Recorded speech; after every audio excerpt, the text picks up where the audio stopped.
good over here, so we'll come back the other way. Yeah, that's great. There's a big ass trailer park on this side we didn't see a while ago. Especially if it's... I bet every one of them works for you. That lives in there.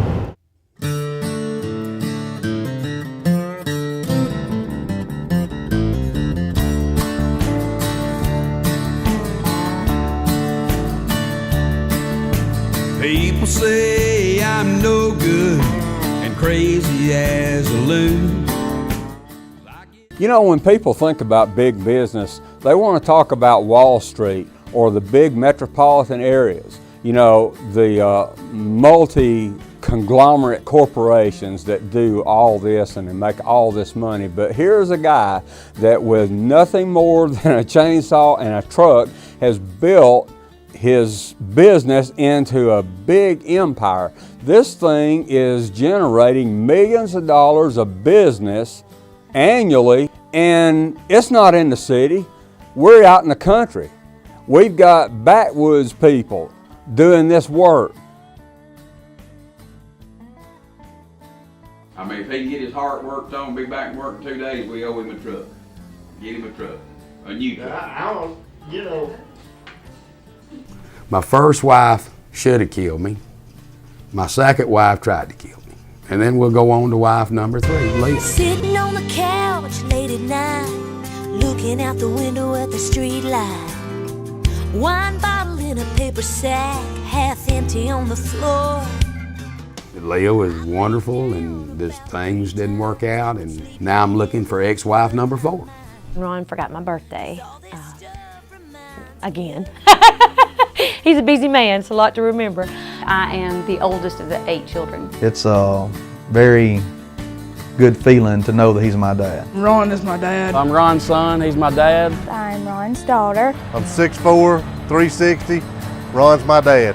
My dad's Ron Seawright. Ron's my daddy, sometimes. Well, I started out with J&R Lumber Supply Company, which is a construction company and a retail lumber outlet. Started building poultry houses. That led to equipment dealerships, which installs the equipment in the house to be an automated chicken house for the waters, feeders, and all that.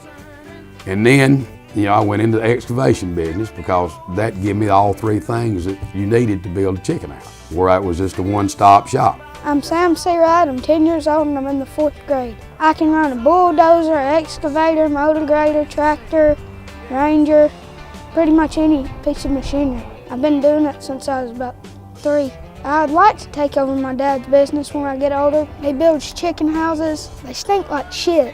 There's a bunch of them around here, and pretty much all of them you see he built.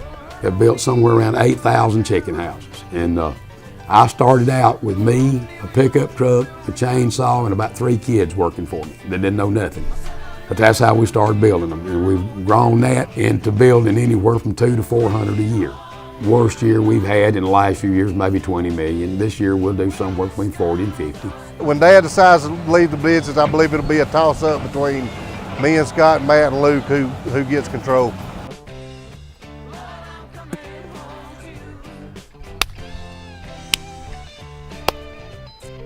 He's my older brother. I'm his boss out here. Luke's my trust fund, baby. No, I'm not. I work on the excavating crew. This is what we do before we start the actual building of the chicken houses. We just come in, dig all the dirt out, level it, and that's when the chicken building crews come in. We're a chore time dealer, so we not only can build the structures, we actually put the equipment in.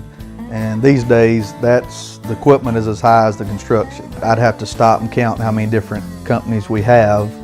I know that sounds crazy, but I would really have to start counting. We wound up with a gun store and a convenience store and a truss plant and everything else. Of course, the music business is, I've always been in the music business. I was a player, singer for years, and we built this studio. They come to us from California, Montana, Mexico, West Virginia, Oklahoma.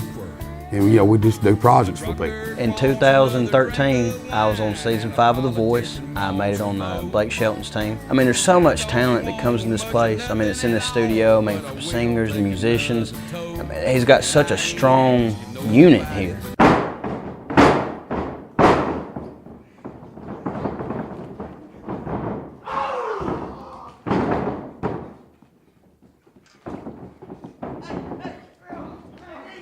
Oh yeah, I forgot. I got a 10-year-old and a 13-year-old, both has race cars, and race with grown men. Well, I race a pony car on an oval dirt track. I started out when I was 12 and 13 now.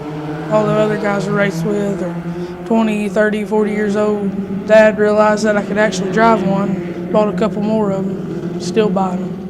Hey, fat ass, help me get in. Come over here. Why? Can you not get in there? No, I'm on a hill.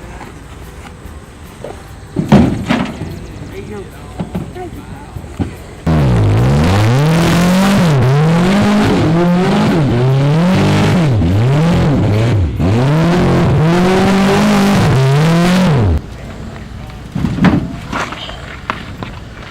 That's done. I don't know if JT's ever had a race and he didn't tear up the car.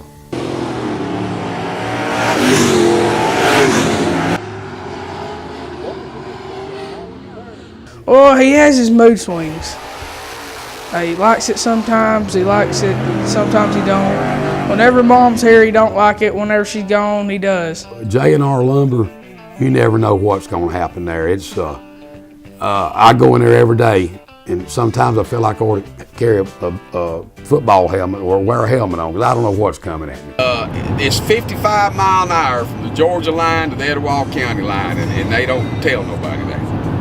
I got 5 speeding tickets on this blame interstate right here and got my license on probation because of that. You know, there you go.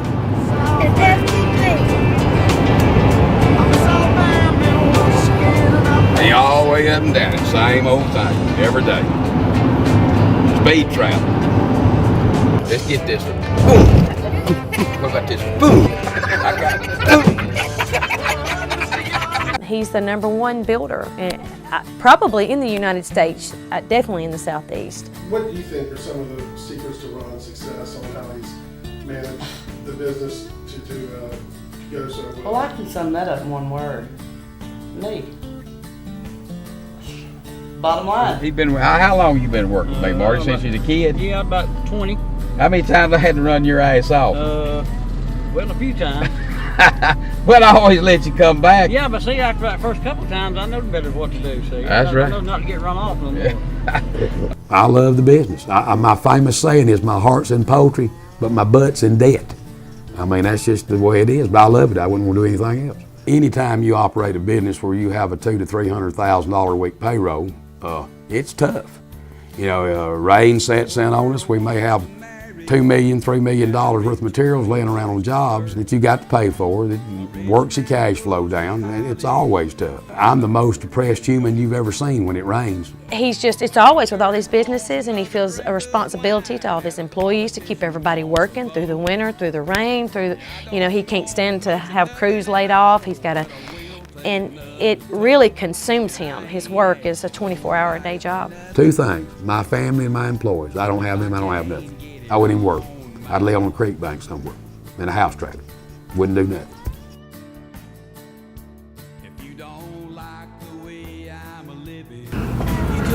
That was some shit right there.